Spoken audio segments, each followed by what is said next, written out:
આકાશવાણી ભુજ સ્થાનિક સમાચાર શીતલ વૈષ્ણવ વાંચે છે. નમસ્કાર. ગુજરાતમાંથી નશાના દૂષણને જળમૂળથી ઉખાડી ફેંકવા માટે પોલીસ દ્વારા અત્યાર સુધીની સૌથી કડક વ્યૂહરચના અમલી બનાવવામાં આવી છે. રાજ્યના નાયબ મુખ્યમંત્રી હર્ષ સંઘવી અને પોલીસ વડા GS મલિકના માર્ગદર્શન હેઠળ ડ્રગ્સ માફિયાઓની કાળી કમાણીથી ઊભી થયેલી મિલકતો જપ્ત કરવાની આક્રમક ઝુંબેશ શરૂ કરાઈ છે. આ અભિયાન અંતર્ગત સરહદી રેન્જ ભુજ કચ્છ IGP ચિરાગ કોરડિયાના માર્ગદર્શન અને પૂર્વ કચ્છ ગાંધીધામના પોલીસ અધિક્ષક સાગર બારમારની દેખરેખ હેઠળ SOG ટીમે નોંધપાત્ર કામગીરી કરી છે.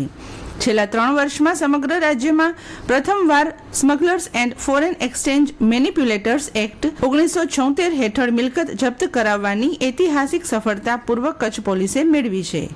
ગાંધીધામના કુખ્યાત આરોપી પિન્ટુ વેદાનંદ યાદવ વિરુદ્ધ મજબૂત કેસ તૈયાર કરી મુંબઈ ઓથોરિટીમાંથી આદેશ મેળવીને ડ્રગ્સના વેપારથી વસાવેલું ₹15 લાખનું મકાન અને 3 વાહનો મળીને કુલ ₹22,31,000ની મિલકત જપ્ત કરવામાં આવી છે. આ કાર્યવાહી થી ડ્રગ્સના વેપારીઓમાં મોટો ફફડાટ વ્યાપી ગયો છે. ભારતના 80મા સ્વાતંત્ર્ય દિવસ નિમિત્તે ભારતીય વાયુદળ દ્વારા આગામી 9મી ઓગસ્ટ રવિવારના સાંજે 5 વાગ્યે શહેરના ટાઉન હોલ ખાતે વિશેષ ઇન્ડિયન એરફોર્સ બેન્ડ પ્રદર્શનનું આયોજન કરવામાં આવ્યું છે. સૈન્ય ગરિમા સાથે ઉજવાનાર આ પ્રદર્શનમાં વાયુદળના જવાનો અદ્ભુત અનુશાસન અને દેશભક્તિના સૂરો દ્વારા દેશદાઝના દર્શન કરાવશે. નાગરિકોને સ્વાતંત્ર્ય દિવસની અનોખી ઉજવણીના આ સાક્ષી બનવા માટે વિશેષ અનુરોધ કરાયો છે. કામધેનુ યુનિવર્સિટીના polytechnic in animal husbandry diploma અભ્યાસક્રમ માટેની એડમિશન કાઉન્સેલિંગ પ્રક્રિયા પ્રથમવાર ભુજની વેટરનરી કોલેજ ખાતે યોજાઈ હતી. અગાઉ વિદ્યાર્થીઓએ દાંતીવાડા કે આણંદ સુધી જવું પડતું હતું, પરંતુ હવે ભુજમાં જ હેલ્પ સેન્ટર શરૂ થવાથી સમય અને નાણાંની મોટી બચત થઈ છે. કોલેજના અનુભવી અધ્યાપકો દ્વારા વિદ્યાર્થીઓને કોર્સની માહિતી અને કારકિર્દી અંગે માર્ગદર્શન અપાયું હતું. આગામી સમયમાં ડિગ્રી અભ્યાસક્રમો માટે પણ આ સુવિધા ચાલુ રહેશે, જેનાથી કચ્છ અને આસપાસના વિદ્યાર્થીઓને સ્થાનિક સ્તરે જ પ્રવેશ પ્રક્રિયાનો સરળ લાભ મળશે. ભુજના રિજિયોનલ સાયન્સ સેન્ટર ખાતેથી બેક ટુ સ્કૂલ કાર્યક્રમ અંતર્ગત રાપર ડેપોની 4 ST બસોનું વર્ચ્યુઅલ પ્રસ્થાન કરાવાયું હતું. જિલ્લા કલેક્ટર અનિલ રાણાવસિયાના અધ્યક્ષસ્થાને યોજાયેલા આ સમારોહમાં અંતરિયાળ વિસ્તારોના બાળકોને શિક્ષણ સાથે જોડવાના અભિયાનને બિરદાવવામાં આવ્યું હતું. કલેક્ટરે જણાવ્યું હતું કે વર્ષ 2024માં રોપાયેલું આ બીજ આજે વટવૃક્ષ બની પછાત બાળકોની શિક્ષણની ભૂખ ભાંગી રહ્યું છે. વાહન વ્યવહારની અગવડ ધરાવતા વિસ્તારોમાં ST નિગમના સહયોગથી બાળકોના અભ્યાસ માટે તમામ પ્રયાસો કરાશે. આ પ્રસંગે જિલ્લા શિક્ષણાધિકારી સંજય પરમાર સહિતના અધિકારીઓ ઉપસ્થિત રહી કાર્યક્રમની રૂપરેખા આપી હતી.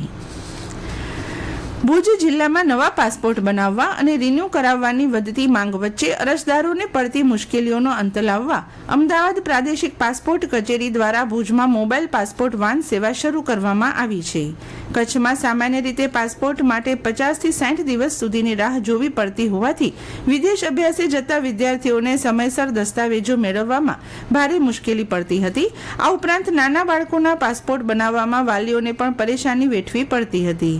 હવે આ મોબાઈલ વાન સેવા શરૂ થવાથી બાળકો અને વિદ્યાર્થીઓની દસ્તાવેજ ચકાસણી, ફોટોગ્રાફી તેમજ બાયોમેટ્રિક પ્રક્રિયા અત્યંત સરળ બની ગઈ છે, જેથી સ્થાનિક રહીશોમાં રાહતની લાગણી ફેલાઈ છે. ગાંધીધામ એરિયામાં રેલવે માળખાકીય સુવિધા વધારવા માટે સામખિયાળીથી ગાંધીધામ સુધી 4 માર્ગીય ટ્રેકનું કામ હાથ ધરાયું છે. આ અંતર્ગત સામખિયાળીથી ભચાઉ સુધીની કામગીરી પૂરી થતાં સુરક્ષા આયુક્ત દ્વારા નિરીક્ષણનો આરંભ કરાયો છે. પશ્ચિમ રેલવેના સેફટી કમિશનર શ્રીનિવાસ અને DRM વેદ પ્રકાશ સહિતના અધિકારીઓની ઉપસ્થિતિમાં સામખિયાળીથી ભચાઉ વચ્ચેના 16.40 કિલોમીટર લાંબા રેલખંડનું મોટર ટ્રોલી દ્વારા સંરક્ષણ કરાયું હતું. આ દરમિયાન નવી રેલ લાઇન સિગ્નલ પ્રણાલી અને સ્ટેશનોનું સઘન પરીક્ષણ કરવામાં આવ્યું હતું તથા ફાટક અંગે નાગરિકોની રજૂઆતો સાંભળી ઉકેલ લાવવા સૂચના અપાઈ હતી. અને આ સાથે આજનું સ્થાનિક સમાચાર બુલેટિન પૂરું થયું. નમસ્કાર.